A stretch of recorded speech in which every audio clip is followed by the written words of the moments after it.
U centru Novog Sada, blizu stadiona Vojvodine, u Stražilovskoj ulici broj 31, otvoren je prvi šop proteini.si u Srbiji.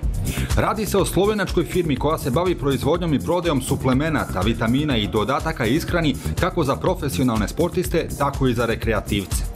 Svečanom činu presecanja vrpce, pored predstavnika iz Slovenije, prisustvovao je Peđa Dumnić, bivši fudbalski sudija, čija je firma D-Sport ekskluzivni distributer proteina Si za područje Srbije. Specijalni gosti bili su čelnici košarkaškog kluba Partizan i rukometnog kluba Vojvodina, sportskih kolektiva koji su među prvima prepoznali kvalitet proteina i pronašli zajednički interes sa poslovnim partnerima iz Slovenije i Srbije. Peđa Dumnić, čovjek kome pripadaju velike zasluge za otvaranje prve radnje proteini Si u Srbiji.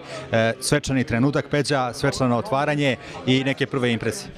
Pa evo, prvo da se zahvalim vašoj televiziji, vama i vašoj televiziji koji ste našli vremena i odvojili vreme da dođete i da posjetite ovaj šop koji je rezultat našeg truda u poslednjih 2-3 meseca. Znači, doveli smo brend Proteini Si u Srbiju. Želja nam je bila da otvorimo jedan ovakav reprezentativni šop u kome će dijetetska suplementacija i suplementi koji su do sada, mislim, bili deficitarni na srpskom tržištu, ili da ne kažem deficitarni, nego se na jedan skroz drugačiji vid prodavali i prezentovali široj narodnoj masi, što bi rekli, široj populaciji. Želja nam je bila, i evo uspeli smo danas 21. da krenemo sa prvim šopom. Nadam se u skoroj budućnosti da ćemo isto ovo ovako nešto prirediti gradu Beogradu, pošto mi Novosađani krenuli smo iz Novog Sada, da je sledeći neki naš korak da i grad Beograd ovo dobije i da vidi jedan brend koji je prisutan na ovim našim balkanskim prostorima sa nekih 24 do sada maloprodajne objekta na Balkanu, što uključit ćemo i Sloveniju, kako je vlasnici brenda rekli da su na Balkanu, da i mi to podržavamo. Znači imamo ga u Sloveniji, Hrvatskoj, BiH, Crnoj Gori i od danas evo i u Srbiji, odnosno u Novom Sadu. Ova gužva već u prvim minutima posle otvaranja je dobar znak i obećava. Pa nadamo se iz vaših usta u Božje uši, kako kažu naši stari, nadamo se da je to tako. Ovde su pre svega naši prijatelji, poslovni saradnici, drugari koji su pomogli u otvaranju ovoga i koji su prvenstveno poznali neki svoj interes u svemu ovome i kažem, došli su se ovde, su okupili prvo kao prijatelji, da krenemo, a gužva nadamo se da obećava i da ćemo kao brend biti prepoznati u budućnosti na ovim prostorima. Prvi sportski kolektivi koji su prepoznali kvalitet proteina Si su košarkaški klub Partizan i rukometni klub Vojvodina. Pa nekako nešto, drago mi je što ste to primetili i na početku smo rekli da šampioni rade sa šampionima.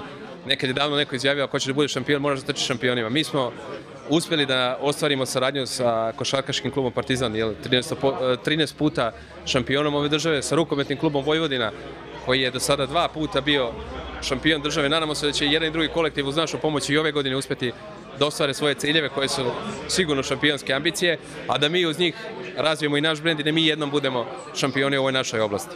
Kao bivši uspešni fudbalski sudija, da li i kolegama arbitrima preporučujete proteine za bolju formu? Pa ne samo proteine, nego cele komplekse vitamina, minerala i svega ovoga što je prisutno u radi, to i već i koriste vrhunski naše uspešne sudije. Slobodno mogu da pomenem i gospodina Mažića i gospodina Glođevića, koji su abonenti, odnosno korisnici suplementacije, i to se vidi. Ja mislim da vrhunski sportski rezultat danas je jednostavno nemoguće postići bez dobre ili vrhunske suplementacije, kako god želite. Primjer toga vam je nedavni intervju Ivana Španović, koja je izjavila za televiziju u jednom momentu da devojka 9 meseci u toku godine ne jede ništa, nego se samo hrani suplementacijom. Što vam sve u svemu govori. Znači, ovo su proizvodi koji su vrhunski, evropskog porekla, koji svi imaju health certifikate, znači da svaka fabrika stoji iza ovoga maksimalno i da su to proizvodi sa licencom. Nama je zadovoljstvo da takvi proizvodi dođu na srpsko tržište i da budu prisutni u budućnosti srpskom tržištu. Mogućnost da i mi budemo šampioni. Hvala vam još.